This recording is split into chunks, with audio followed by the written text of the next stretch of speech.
Bonjour chers compatriotes du Congo-Brazzaville. Je suis Patrick Rosenberg. Nous sommes aujourd'hui lundi 26 juin 2023. Mes chers compatriotes, j'ai suivi avec un sentiment de pitié ce patient de la psychiatrie, Denis Sassou Nguesso, lire avec beaucoup de médiocrité intellectuelle un petit message sur le fond bleu, un concept qu'il ne maîtrise même pas du tout, car on lui fait dire des choses que ce monsieur ne comprend pas. Sassou Nguesso a quel niveau d'études pour prononcer un excellent et cohérent discours sans lire, comme l'ont fait d'autres présidents tels que Cyril Ramaphosa d'Afrique du Sud et Lula da Silva du Brésil. Cela fait presque une dizaine d'années que ce crétin de Sassou lit avec beaucoup de lacunes ce même message sur le fond bleu. Hélas, il n'a jamais pu le faire sans un bout de papier. Mais Sassou Nguesso souffre vraiment de l'idiotie. Le Congo-Brazzaville est devenu la risée de tous les pays d'Afrique, voire du monde, à cause de ce paranoïaque de Denis Sassou Nguesso et de ses multiples enfants, des fruits de la prostitution de leur mère, des enfants bâtards qu'il fait avec des femmes adultères et prostituées. Vous qui criez sur tous les toits partout que Sassou Nguesso est irremplaçable, son autorité vient de Dieu. Allez dire à votre crétin de Denis Sassou Nguesso qu'après 40 ans de pouvoir, l'on doit être capable de faire passer certains messages sans un bout de papier. Surtout sur les dossiers que l'on cite depuis une dizaine d'années. C'est le cas du fond bleu. Allez dire à votre Sassou Nguesso qu'il est la honte du peuple congolais, la honte de l'Afrique centrale dans sa majorité. Allez lui dire que lorsqu'on insiste sur le financement d'un fonds, il faut toujours définir le but, les objectifs généraux, spécifiques, les résultats escomptés. Il doit dire aux gens, il doit expliquer aux donateurs comment ces fonds seront gérés. Au lieu de demander des fonds avec des méthodes, des escrocs, des anarcheurs, des voleurs qualifiés. Votre Sassou Nguesso pense que ceux qui étaient dans cette salle, c'était des idiots comme les cadres du Congo-Brazzaville, comme les professeurs d'université qui sont ses conseils là-bas, c'est médiocre. Ou encore comme les fonctionnaires du Trésor public qui lui donnent de l'argent lorsqu'il fête son anniversaire ou encore lorsque sa femme fête l'anniversaire. L'argent ne sort pas bêtement comme au Congo-Brazzaville.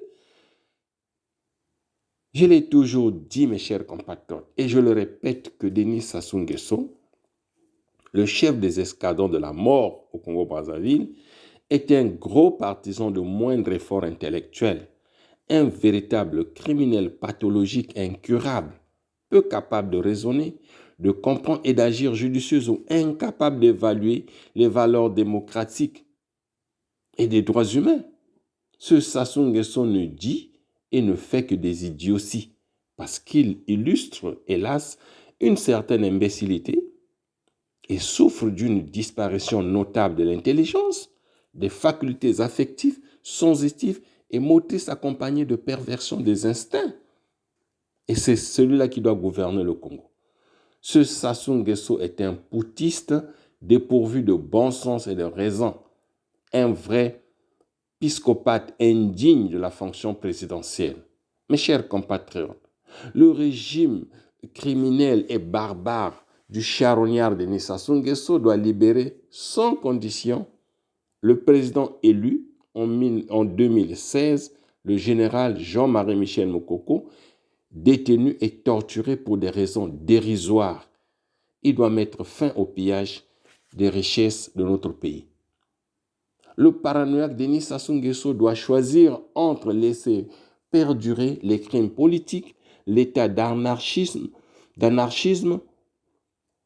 politico-économique et afficher la volonté politique de démissionner de ses fonctions de président illégitime de la République, mettre fin à ces crimes. Enfin, il doit faire la lumière sur les vraies raisons des crimes politiques, de la banqueroute, du génocide et l'arrêt dans le pool et répondre aux attentes de son départ du pouvoir, les attentes de 92% des Congolais. Nous voulons que Sassou Nguesso abandonne ce pouvoir. On est fatigué de le voir, ce personnage indigne de la fonction présidentielle. Car c'est à cause de ce crétin de Denis Sassou Nguesso et de ces médiocres cadres de l'axe du mal, les voleurs criminels incompétents cadres d'Oyo, d'Olombo, d'Obuya, de Bunji, de Tikapika et de Dou. C'est à cause de ces médiocres cadres que le Congo-Brazzaville n'a pas de technologie, ni d'industrie lourde, ni de politique économique, ni de politique de gouvernance. Oui, c'est à cause de cette incarnation du diable Denis Sassou Nguesso et des voleurs criminels et incompétents cadres d'Oyo, de Bunji, de Dolombo, d'Obuya, de Tikapika, des Dou, que le Congo-Brazzaville vogue toujours dans l'incertitude et dans l'imprévisible moyenâgeux. Dans cette déconfiture et dans cette déchéance de notre pays, la complicité des soi-disant opposants politiques du Congo-Brazzaville est claire. En réalité, ces gens qui apostasient le rôle d'opposants politiques dans notre pays sont au service de leur maître Denis Sassou Nguesso. Car il y a ici, dans notre pays, dans cette soi-disant opposition, une sorte de prostitution des valeurs démocratiques qui consiste à se servir de la politique et du titre d'opposant politique comme couverture pour satisfaire les impulsions et les intérêts individuels des médiocres cadres du Congo-Brazzaville. Mes chers compatriotes, autant que le Congo-Brazzaville est un pays irrationnel, pauvre, mal géré par les voleurs, criminels, incompétents cadres d'Oyo, d'Olombo, d'Obuya, de Tikapika, d'Edou et de Bunji, autant le Congo regorge des richesses inestimables. Aujourd'hui, on trouve en Occident des Congolais qui ne font pas partir du clan de Denis Sassou Nguesso, qui sont devenus des chercheurs, des entrepreneurs, des professeurs d'université, des juristes, de grands médecins et des économistes qui participent activement et rationnellement au développement de leur pays d'adoption. Au même moment, les jeunes intellectuels congolais, non originaires d'Oyo, d'Obuya, d'Olombo, de Tikapika, d'Edou et de Bunji, restent au pays, sont exclus de la gestion du pays et sont inspirés par le départ vers l'Occident. Et le Congo manque cruellement d'intellectuels capables de relever les défis économiques, politiques et sociaux à cause du charognard Denis Sassou Nguesso et de son clan d'assassins. Je suis venu dire à la diaspora congolaise que le moment est plus que jamais au dialogue et à l'unité. Seul moyen pour faire avancer notre lutte contre le régime dictatorial de Denis Sassou Nguesso. Je déplore le manque d'unité constaté au sein de la diaspora. Je regrette que la diaspora congolaise de France soit la plus bavarde, la plus agitée, la plus manipulée, la plus cupide, voire la plus corrompue. Cette attitude de la diaspora de France n'honore pas la diaspora et ne mènera le Congo nulle part. En ce sens, j'appelle la diaspora congolaise de France à s'asseoir et à réfléchir ensemble pour sortir cette diaspora de son amateurisme politique.